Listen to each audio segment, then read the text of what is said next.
Welcome back, everybody. I am really excited for our next guest.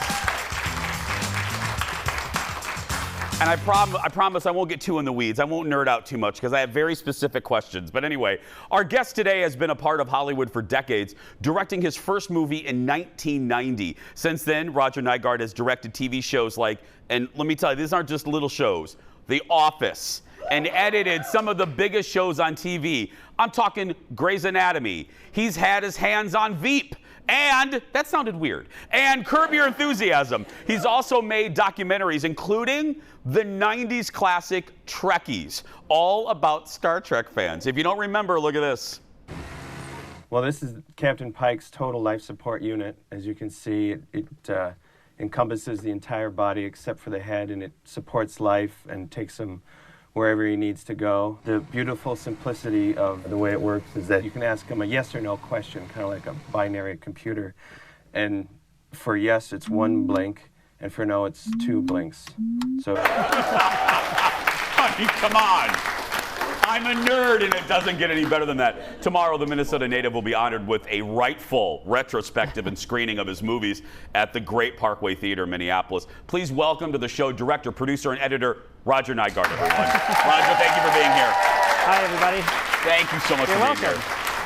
As I said, I'm going to try not to nerd out because I'm a kid of TV and I have so many like inside baseball questions, but I'll keep it broad for the audience.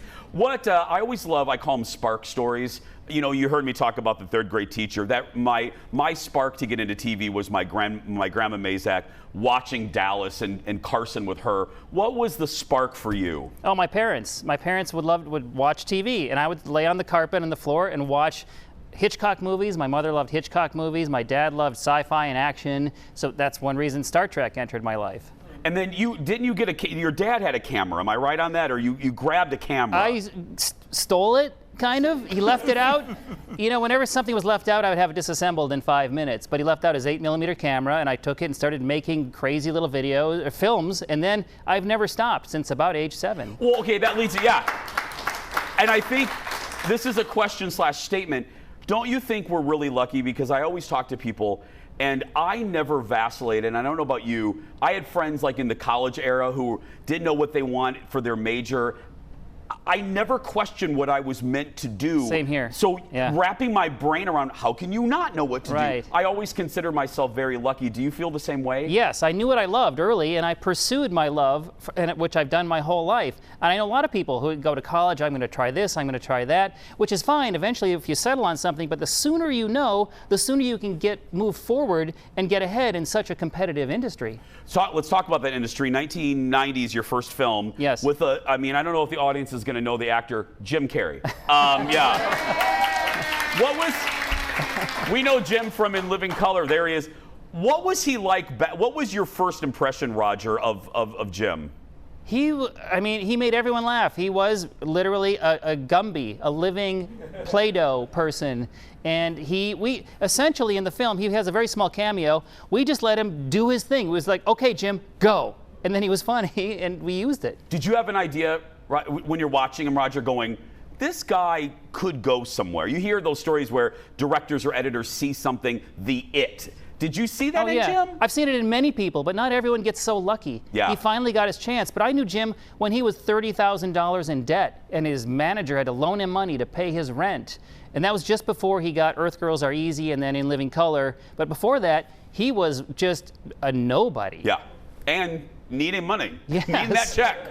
That clip there a few minutes ago, let's talk about Trekkies. How did you, I remember watching this the first time, and I'm a nerd, I'm a sci-fi nerd, I'm more Star Wars, but how did you get in this? How did you land on Trekkies? Denise Crosby it was her idea. She was in my first film, the Jim Carrey film called High Strung, which is the first Denise Crosby one. from Next Generation, everybody, yeah. That's the first film screening on Saturday at the Parkway, High Strung. She and I became friends, and she pitched me the idea one day. She said, someone should do a documentary about Star Trek fans. And I was like, no one's done that? It's so obvious. Of course. Did you know, like, what day on the set when you're filming, I will not call these people, these are my people. When did you know you're looking in the lens like this is gold. Did you know right away? From the very first shoot, we went to a convention and filmed. It was as a test. We got some money, seed money from some producers. We'll just shoot one Star Trek convention and see if there's anything good there. And we were just blown away because you can go to a convention and throw a rock and anyone you hit is interesting. Yep, truly, yeah. So you knew, I mean, there's like catnip. Yeah. Yes. Let me go through some other ones. So we have 6 Days in Roswell. And that was who, in the clip from Trekkies, is Rich Kronfeld, who is a Minnesota native, who stars in 6 Days in Roswell. And then The Truth About Marriage. And then, so all of this, when you hear me in the introduction there say retrospective. Yes. What does that make you feel like? Is it accomplishment or you're like, holy crap, I've been doing this a long time? Yeah, this will never happen again. This is a one-time event. So people, if you come, please say hello. But you mentioned The Truth About Marriage. I noticed there's 1 or 2 women in your audience today. Just a few. If you pick one movie to see on Saturday, bring your husband, boyfriend, significant other, gay couples, bring the masculine dominant one to see the movie because the thesis of the film is men are terrible listeners. Anybody? And I talked to the experts, and if they say if you want to have a happy, successful relationship with longevity, men have to learn how to listen. And the secret is just shut up. Yeah. End of film. Yeah. When we come back, more with Roger. I'm going to talk to him again about Veep, Curb, and more when we come back. Back in a moment. The Roger Nygard retrospective is happening tomorrow at the Parkway Theater. Again, 6 screenings. For ticket and info, theparkwaytheater.com. Parkway Theater. We'll be right back. Back in a moment, everybody. Oh, God. Welcome back, everybody. Good Friday crowd. Well, not only is our guest Roger a director and producer, but he's also a longtime editor behind some of the funniest episodes from shows like Curb Your Enthusiasm and one of my all-time favorite shows, not just comedy, shows ever, Veep. Look. You know, Mom. What? Therapists can help with all kinds of problems that aren't necessarily mental illness. I mean, my woman is amazing. You're in therapy? Since when? Since I was 13. Well, what you really needed was a dermatologist.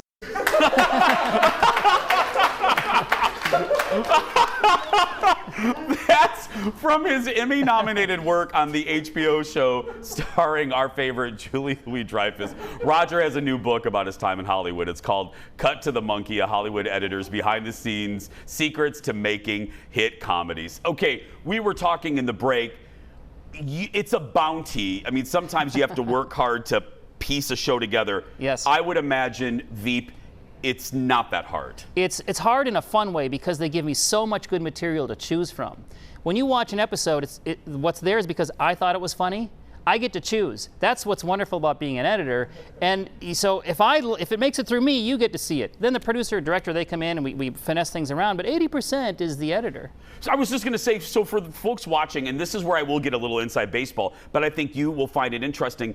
Where do you start? I know the process is long, but where does your job start and the others end? So the actors, obviously, they're on set, they film, they give everything to you, right? Yeah. And then what happens next for you? Jeff Schaffer, one of the showrunners, once said to me, we drop the footage off like it's an unwanted baby and say, we'll see you when he's in college. That's a great way to put it. They want you to fix everything, and that's your job. The editor is essentially the rewriter. We rewrite the script. It's the final rewrite of the script. What do you mean by that? I choose what goes in. I move things around. Sometimes they shot something later. I put it at the beginning to make a scene work. Sometimes they shoot way too much. They go on past the punchline. And it's my job to know story structure and joke structure and to make the most concise, effective version of a scene. So they trust you so much that the executive producer obviously can come in and go, but they give you creative freedom with that. Very often, like on Curb Your Enthusiasm, yes, 100%. On a show like Grey's Anatomy, that's much more cut to the script. They've written a good script, they want the script on screen, and so I have to just recreate what they shot. So that's sort of the spectrum. We're showing Curb here. I know this is a generic question, but I think people want to know. When you think of working with Larry, Larry David is, finish the sentence, working with Larry David is like? Being on the show. Imagine sitting in a room with Larry David for 6 months, and it's so enjoyable. It's so funny. He'll come in and talk about something crazy that happened to him in his life because he hates to leave his house. But often he's forced to. He's got to go to a party where somebody's going to renew their wedding vows, and he'll say, "Oh, it was awful. It was horrible." Then he realized there was a camera on him because the videographer is filming the event, and the camera's seeing how horrible he's making these horrible faces. This is terrible. So now he realizes, I've got to pretend I like it. So he's now fawning over them and pretend, "Oh, wonderful, wonderful." And that made it into season 11 the next year. So the little stories he tells often end up in the show, and I get to hear it and we talk about it as it's developed. And we're allowed to say you're getting ready for 12, right? Season 12, Yeah, yes. season 12, yeah. Is next. Starts shooting in October. Really quick before you go, the book. What was that process like? I mean, directing, editing, and now writing a book is a whole different beast. I often had other editors ask me, how do you cut comedy? Because it's so different from drama. So I started making notes and giving them suggestions, and 2 years later, I had finished a book when I realized I had these people trapped in a room with me. I had Sacha Baron Cohen, or Julia, or Larry David, or Judd Apatow, and I could interrogate them. And so I asked them, what's funny and not funny? How do you know? And so I gathered their wisdom, or their quips, really, and collected it with my thoughts and put it in the book. We have 30. I asked the version of the question with Larry David. You mentioned Sacha. Working with Sacha Baron Cohen is? Oh, he's like a scientist of comedy. He will test things and put it on a waveform and compare screenings from Germany and England. Why didn't this joke work? This one did work. And then he'll zoom in on a timeline. Oh, the sound effect is out of sync. That fixes it. Now it's funny. He's so different from everyone else. Technical. Yeah, very technical. Yeah. Like Seinfeld. When he constructs his act is very... Oh, well, methodically planned and pre-plotted. You can't improvise story, but the dialogue is improvised. Unbelievable. Again, I could do a 2-hour special with Roger, but we can't. Give it up for Roger, everybody. The Roger Nygard retrospective is happening tomorrow. So, I mean, more Roger tomorrow at the Parkway Theater in Minneapolis. It features, as I said, 6 screenings of 6 movies and much more. For tickets and information, bloop, it's right there at the bottom of your screen. Head to theparkwaytheater.com. We'll post this whole thing. And then, by the way, there's the book, Cut to the Monkey. It is available now wherever you... I'll be there. I'll sign autographs. I'll sign arms, heads, books, whatever you got. Within reason, Roger, this audio. We'll be right back, everybody. Back in a moment. That was great. Thank